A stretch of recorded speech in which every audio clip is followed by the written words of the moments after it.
болуптур. Ал тотугуш күн бою дүкөндө туруп, келген сатып алуучулар менен сүйлөшүп, тамашалашчу. Ал адамдар менен да так туура сүйлөшө алчу. Бир күнү дүкөнчүнүн зарыл иштери чыгып, үйүнө кетет.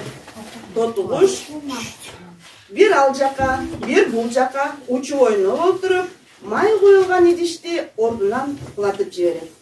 Дүкөнчү кайтып келсе, дүкөндүн ичиндеги буюмдардын баары чачылып, жерге болсо төгүлгөн май жайылып кетиптир. Эч нерсени байкабай келген дүкөнчүнүн дагы кийимдери май болот. Тотугуштун кылган ишине ачууланган дүкөндүн ээси жакындап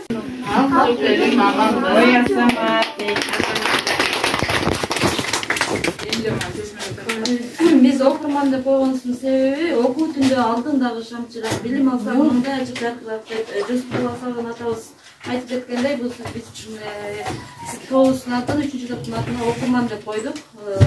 Окуу ошол канча китеп окусак ошончолук акылыбыз кеңейет, сөз байлыгыбыз өсөт дегендей ошол окуман деп койдук да.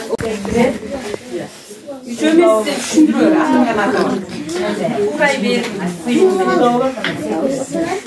yapacağız. Sekip koyuyorsun.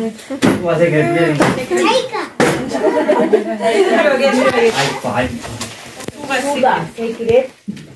Ardınca yine girmedi mi? Hadi koyun da sen kaçak koyun. Çok ver şimdi. Baka.